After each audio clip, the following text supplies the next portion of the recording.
మీ అందరికీ నా వందనాలు.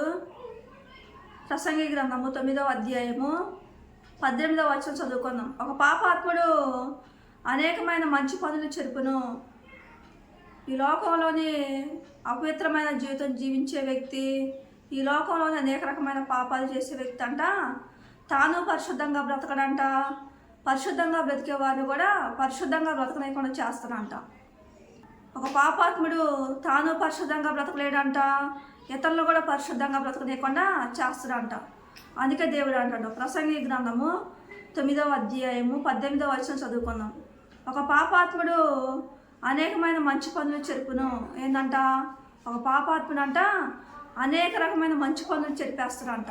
మంచి పనులు జరగనీయకుండా తన జీవితాన్ని తాను నాశనం చేసుకుంటూ, తన ఆత్మీయ జీవితాన్ని తాను పాడు చేసుకుంటూ అనేక రకమైన మంచి పనులు కూడా చెరిపేసేవాడుగా ఉంటాడంట. అందుకే దేవుడు అంటాడు, ప్రసంగి గ్రంథము 9వ అధ్యాయము 18వ వచనం చదువుకుందాం. ఒక పాపాత్ముడు అనేకమైన మంచి పనులు చెరుపును. అనేక రకమైన మంచి పనులు చెరిపేసేవాడిగా ఉంటున్నట్ట ఒక పాపాత్ముడు. ఈ లోకంలోని అపవిత్రమైన జీవితం జీవించే వ్యక్తికి, ఈ లోకంలోని దేవునికి ఇష్టం లేని జీవితం జీవించే వ్యక్తికి, ఈ లోకంలో అనేక రకమైన పాపాలు చేసే వ్యక్తికి వారి మేలు కోరి మన మంచి మాట చెప్పేవారంగా ఉంటే వారు మన మాట వినరు అంటాడు దేవుడు. వారు మన మాట వినకుండా మనల్ని హింసించేవారుగా ఉంటారు, మనల్ని కొట్టేవారుగా ఉంటారు, మనల్ని తిట్టేవారుగా ఉంటారు, ఏ మాట పడితే ఆ మాట అనేవారుగా ఉంటారు, మనల్ని ద్వేషించేవారుగా ఉంటారు. అందుకే దేవుడు అంటాడు, అలాంటి వారి జోలికి మనం పోకూడదు అంటాడు దేవుడు. అందుకే దేవుడు అంటాడు, సామెతల గ్రంథము 21వ అధ్యాయము 10వ వచనం చదువుకుందాం.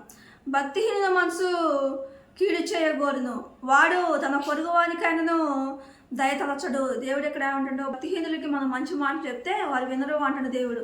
అందుకే దేవుడు అంటాడు, భక్తిహీనులకు మనం మంచి మాట చెప్పినట్లయితే వారు మన మాట వినకుండా మనకు హాని చేసేవారుగా ఉంటారు అంటాడు దేవుడు, మనకు కీడు చేసేవారుగా ఉంటారు అంటాడు దేవుడు. అందుకే దేవుడు అంటాడు, సామెతల గ్రంథం 21వ అధ్యాయము 10వ వచనం చదువుకుందాం. భక్తిహీనుల మనసు కీడు చేయగోరును, వాడు తన పొరుగువానికైనను దయ తలచడు. దేవుడు ఇక్కడ ఏమంటాడు, భక్తిహీనులకు మనం మంచి మాటలు చెప్పినట్లయితే, ఈ లోకంలో చెడు పనులు చేసేవారికి మంచి మాటలు చెప్పినట్లయితే, ఈ లోకంలో అనేక రకమైన పాపాలు చేసేవారికి మనం మంచి మాటలు చెప్పినట్లయితే వారు వినకుండా ఉండేవారుగా ఉంటారు అంటాడు దేవుడు. దేవుడి కొద్ది మాటలు